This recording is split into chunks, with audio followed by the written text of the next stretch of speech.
Am I crazy?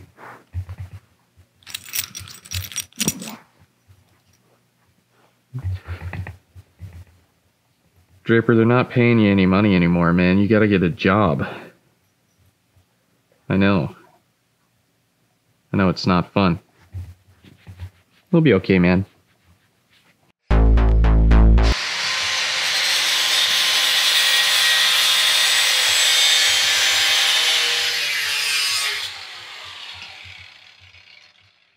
It's almost there. We're gonna get this off the stand. We're gonna get it on like a table or something. I think I got a fold-out table. We're gonna take that fold-out table, put it to some use.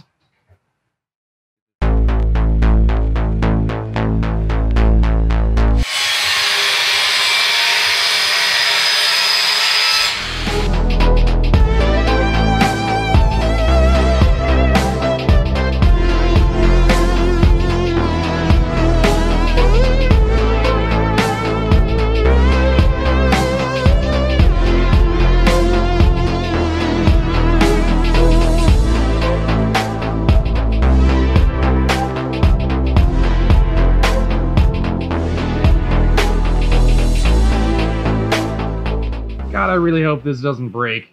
Ah, we'll see.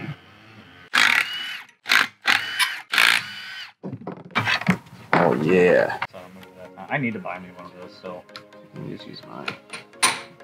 When I did this on the EG, I stripped out like 3 of these. I had to drill them out. Really? Yeah. I didn't know you had that. So I was sitting there with a fucking hand screwdriver and then an impact. You know, continue to hold the table for you. That's probably a good idea because this table could collapse at any second. Luckily, this block's garbage. So if you're ever trying to take the separator plate off, those screws are in there really tight because they're actually driven on. So you want to focus on me. You want like an impact driver, like this bad boy? You can definitely get a cheaper one. This is a snap-on. It probably costed way more than I needed to pay for it. Fancy. But yeah, you just hammer the end of it. It applies torque and spins it off. It does have 2 different ways it goes. So make sure you're on loose end so you don't over tighten the hell out of it. Or else you're gonna end up like me and have to drill it out. Yep. Which sucks. This video is literally time-lapsing paint dry. What are we doing watching paint dry? Literally watching paint dry. Probably getting actual. There we go.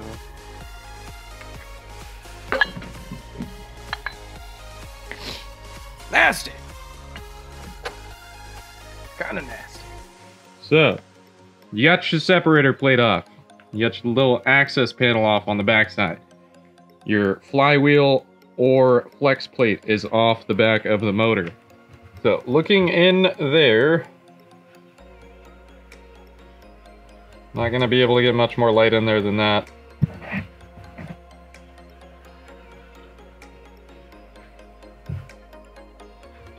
Okay, so in there, we've got our little clip that holds the wrist pin in. You got to rotate the crank to be able to get that directly into this access hole. So, there's 4 access holes. There's 2 on the back, one's underneath the separator plate. You got to take this guy off. Got your other one right here. So I'm gonna turn everything around, take off the front ones, gain access to everything, and get the pistons off there.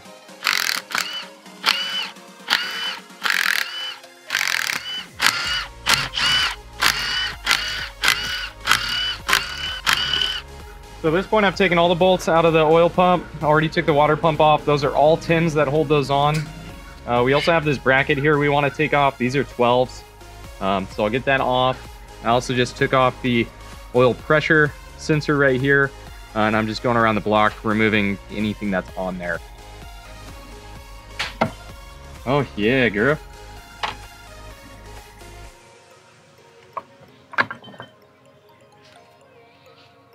Yeah, dude.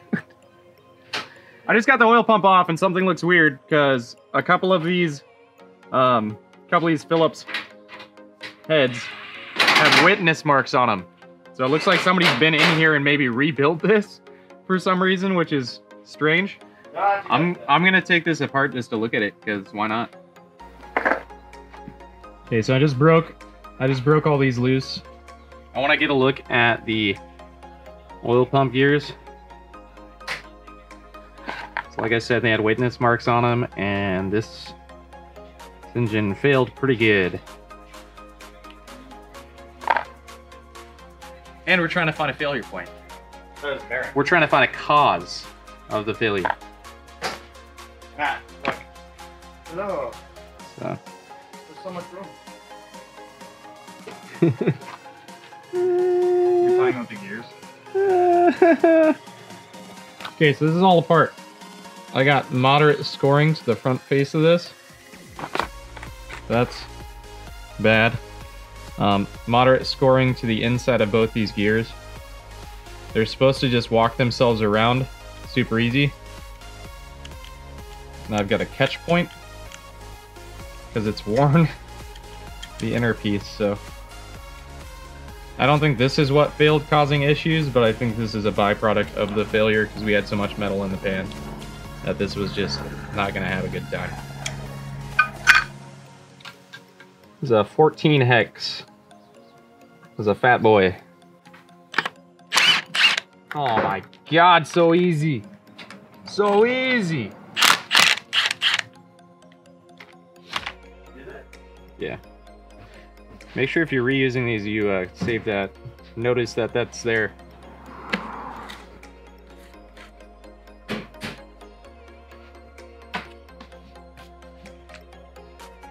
Other side.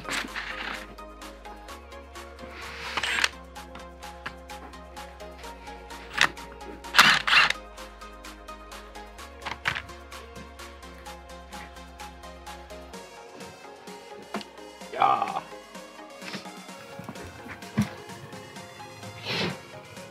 One. So just very, very carefully get those boys out of there. Easiest way to try and get these out is hitting them from the backside.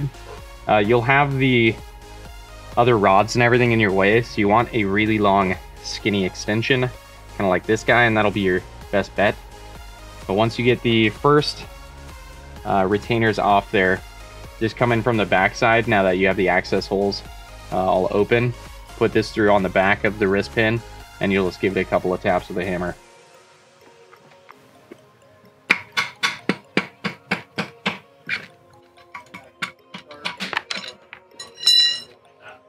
Woo!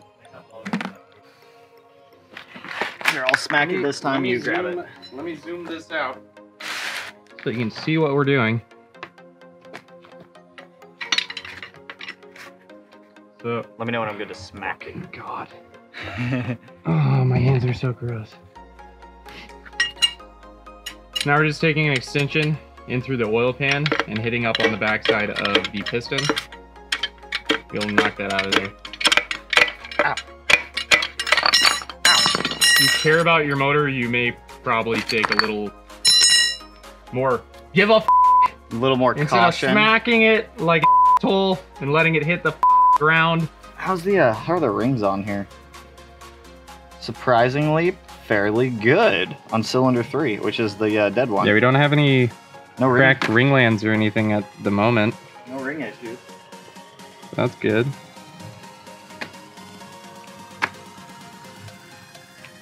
Four, three. I just gotta get the other ones out. That's a come up to me right there, man. We got a little bit of play. Ah, whatever. I'm just gonna line up these guys.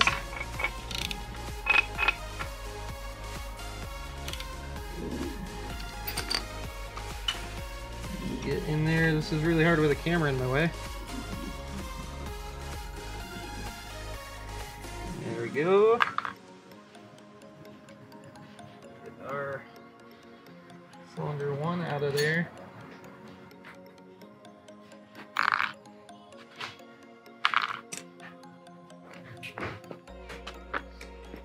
This time it's a lot easier because you have full access to the wrist pins.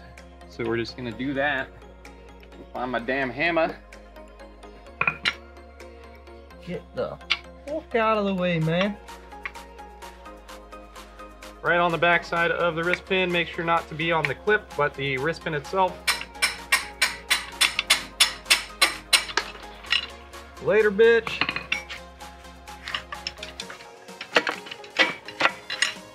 We got some play in cylinder too.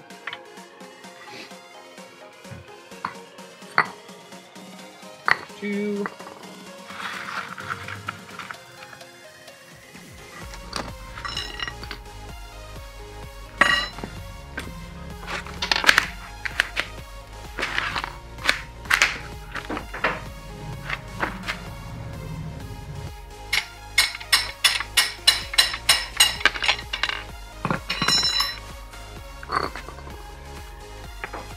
And our last wrist pin out.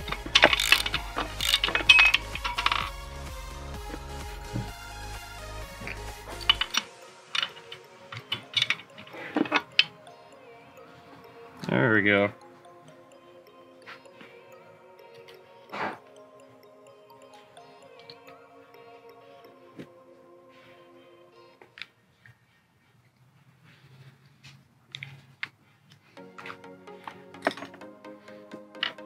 The cylinder one's always kind of a bitch because you can't really get any tool up there to hit it from the backside to get it out. You probably can't even see what I'm doing right now because it's aimed at the fucking ground. I guess you kind of can. So all I did was, once it gets all the way up, it's kind of stuck in there. When it's stuck in there, I took my hands and turned the piston sideways so that the rod itself wouldn't hit directly in here, but it hit the side to push it the rest of the way up. And then once it kind of came out a little bit, I was able to use just a pick to get underneath the rings, pull it the rest of the way out. So everything on these look good. I mean, they don't look good by any means, but there's no like ringland failure or anything like that on here. Now we're gonna actually split the case. All right, so now that we have the pistons out of there, and I'm all lined up here, we're gonna go through and take all these bolts that actually connect the case. We got various ones on top here. You've got some that go through on the inside. We'll have like this guy here, another one there, and it just kind of goes along. So just check them all out. You gotta take all those out. You also have one on the oil pan side that's a smaller one, and a couple down there.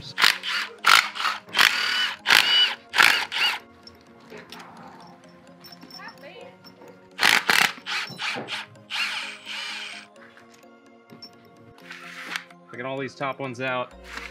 Here's one on the front right here. It's also a 12. And I have a dowel up top.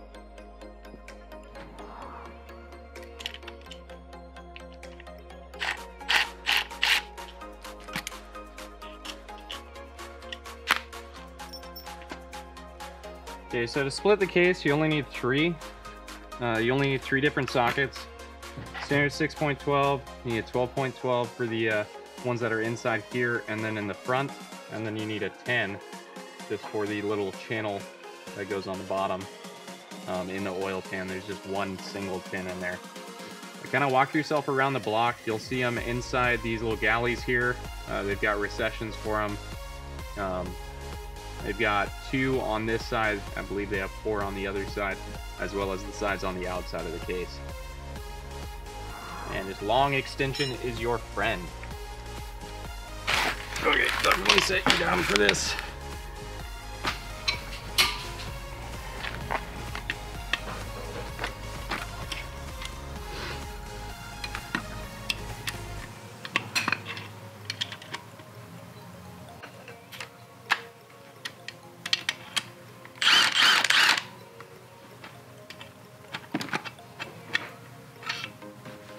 It's a long boy.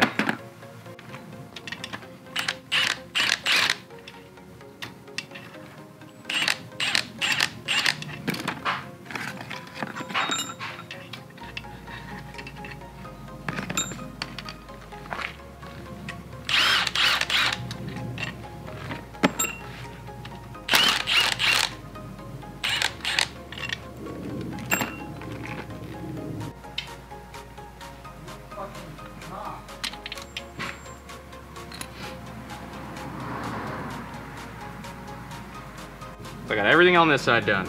I gotta flip it over. I'm gonna have a couple more in here on the other side. And then we should be good, and we just gotta break the thing apart.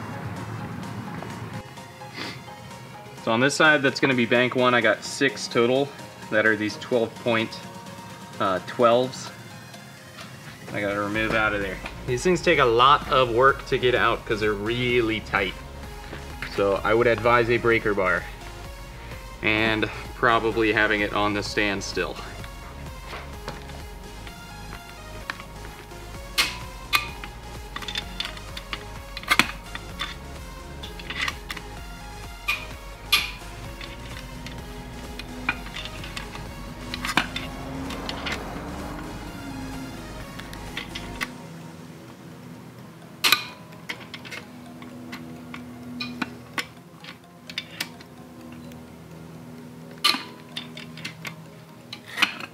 These are pressurized.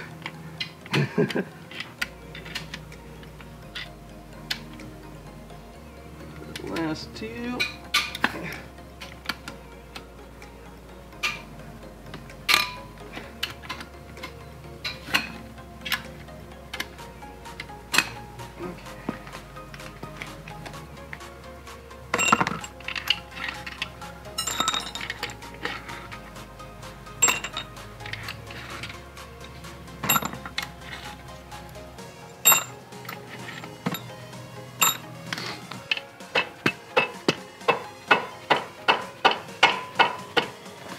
Thank you.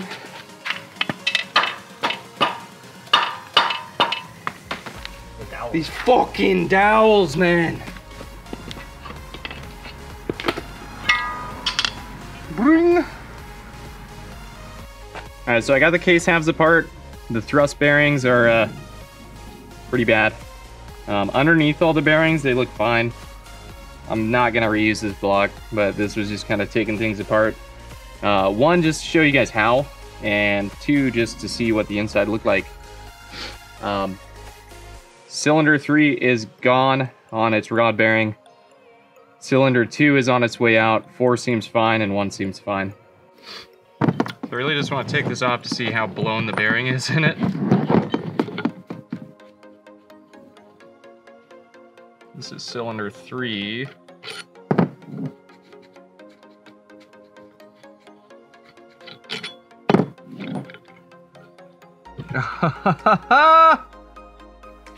So, that is all I got left of that bad boy. Definitely spun, flattened itself, and just tore itself apart. Both these, the cap and just the inner journal, completely scored. Nothing left of that bearing in there. And the crank too is completely unusable because I've got this journal right here is just screwed. That's awesome. That's not how that's supposed to look. So, spun a bearing, probably had a oil starvation issue or lack of maintenance, sludge in the motor. Everything in the motor looks like crap. But that's kind of what it should look like. Kind of. This one still looks like shit, but it's at least all intact. That's definitely not what it should look like. So, that's about all I got.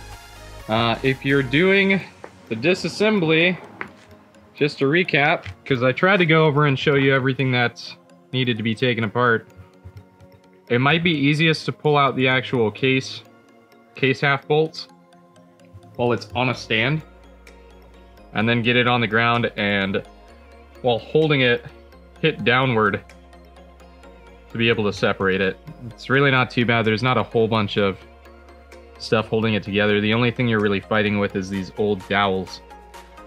So once you get it all freed up, it's pretty easy.